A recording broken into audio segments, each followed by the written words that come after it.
Hello everybody, welcome back. Today we're going to be looking at an extension of the multimodal UI that we were looking at in the previous video. We're going to be looking at the build UI model of this menu. First, let's just look at the finished product and we'll go from there. Alright, so here we are. As always, since we're in SteamVR, we need to reload to get the hands. If you remember, we have here with the push of a button, the menu coming up.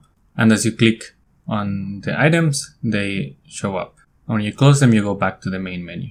So now we have this new build UI here.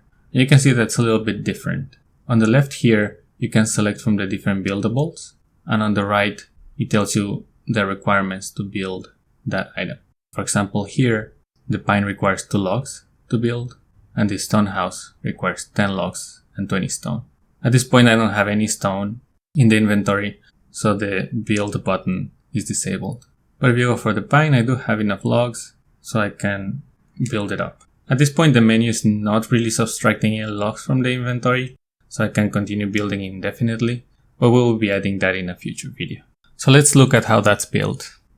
First, you can see here in the editor that we have a very similar construction to the previous UI. Much like before, we have a build UI script that's going to handle a bunch of dependencies that we want to inject into the script. And then we have the regular multimodal UI canvas and the follow transform that's going to make sure that the UI follows the camera. Here we have a few dependencies that we're using here. We're using the player inventory. We're also keeping track here of the required items text. We have the build button and the builder. The builder is coming from the player here, but otherwise the requirements are all coming from within the build UI. If we look exclusively at the UI, you can see here that I have the requirements text, the build button, close button, and here we have a grid layout for the build slots. Since we've seen this kind of UI already a few times, I'm going to skip some of the details and go directly into the code so we can see how all of this is put together. Let's start with the build UI script. This is the longest, but we'll start digging into the other elements as we go. So here you can see that we are using the inventory. This is coming from the player. Then we have the requirements text, then the build button that we show, and the builder. So all of these are passed into the build UI. Then we have a Unity event on build that we can see here. On build, we're setting the game state to be building. We switch to the building state, and then we'll see what else happens when we build. And then we have here an array of build slots, a toggle group, and a select buildable. The toggle group is used so that we can only select one build slot at a time, and the select buildable is where we're storing whichever buildable we have selected at the moment. So let's look at the build slots first. The build slot has a buildable object as the buildable prefab. We can see now here for a build slot we're using a buildable here, which previously we were using the pine, so we see at the pine we have the buildable script, and the pine has a buildable object. That's a pine buildable that has the name and the requirements for building. As we saw before, the pine requires 2 logs, so this is where we set that up. That's the buildable prefab. We can see here the buildable itself. It has the buildable object and then a few methods. These methods only expose functionality inside of the buildable object, so they're not that interesting. But if you see here in the buildable object, it's a scriptable object. We keep track of the name. We also have a reference back to the buildable itself. And then we have a set of item requirements. So let's quickly look at the item requirements. These are pretty straightforward. It's just a regular serializable class that has a reference to an item that's required and a quantity required as an integer. So inside of the buildable object, we also have this method can be built that returns true if we have enough items in the inventory to build this buildable. This uses the link syntax to calculate how many items are required and how many are in the inventory. So you can see here in the inventory is get count of item. So let's look at that. The inventory get count of item, you're just calling get count of item from the inventory state. And in the inventory state, we are just saying, hey, if the item is null, let's return 0.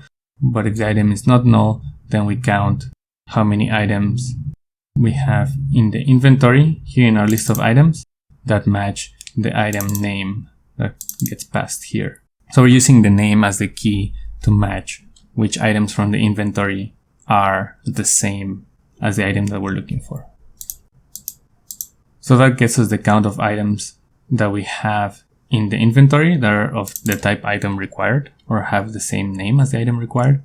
And we check if that is less than the quantity required. So if there's any item requirement that is not met, that we have fewer of the items in our inventory than what is required, then this item requires that any will be true, and then we return the opposite of that, so it will return false. So at that point we won't be able to build this. This also exposes a different method that will come into play a little bit later, that is getting the requirements as text. Similarly, this uses a link method called aggregate to concatenate the item name and the quantity required into the string that you saw before as log times 10. So this is what builds that.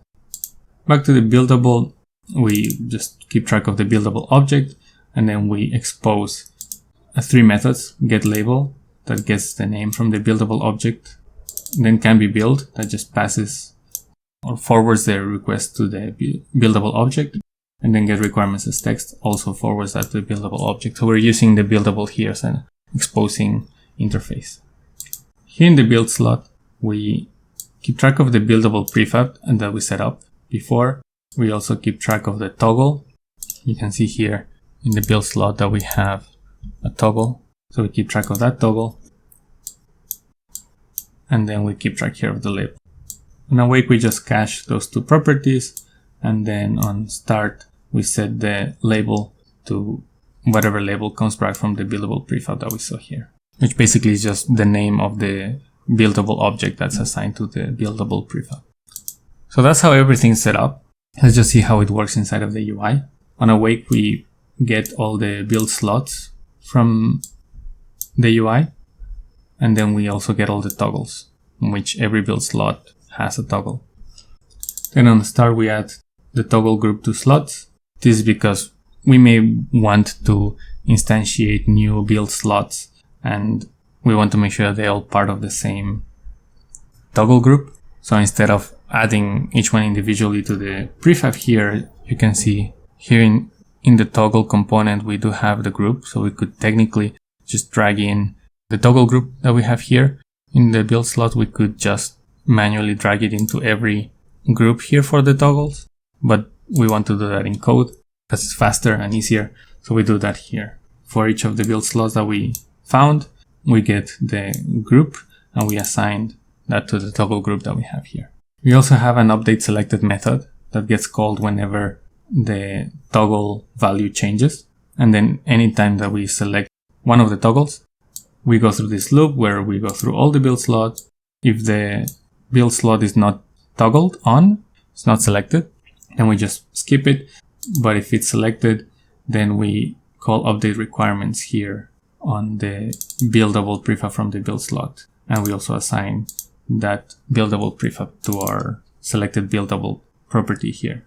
The update requirements here basically just gets the requirements from the buildable prefab and assigns them to the requirements text, and then checks if the prefab can be built using the inventory that we have, and then based on that turns the build button active, this button that we saw before. So if we don't have enough items in the inventory to build the object here as the requirements state, we disable the button so we cannot build it. And here we can see the get requirements text, puts requirements here and then gets the requirements as text from the buildable. So that will output this kind of strings where you say log times 10 and then stone times 20, as we saw before. Then when the build button is clicked, we call trigger build that invokes the onBuild event that we saw before and calls start build. Start build here simply adds the selected buildable prefab or assigns the selected buildable prefab to the builder object, and then we turn on the builder object and we turn off the UI here. And that is it for this. The main thing here is to be able to, on selecting the items, be able to update this component so we can trigger the build from the button. As you can see here from before, we need to assign which prefab we're going to build to the builder, and then we turn it on. Basically, when we turn on the builder, that handles instantiating the prefab and positioning it and all that we saw in the previous video. That's all the changes. Let's just look at it one more time now that you know how it's built, and that will be it for today. Alright, so here's the build menu. As you saw, when we select the items, the requirements are updated, and if we are not meeting the requirements, the build button is disabled, so we cannot use it. But when we fulfill the requirements, we can use it, and that triggers the builder with the selected prefab, in this case the pine, and now we can use it. If I modify the requirements here, to remove the stone requirement from the menu, I should be able now to build a stone house. And then there's a stone house. So that's all that I have for today. I hope that it was interesting to see how the different components interact here for the build menu. It's a little bit more complicated than the other menus because we need to check the requirements, but I think that overall it came out pretty okay and it should be usable in the future. So that's it for today. Thank you for sticking around with me. See you next time.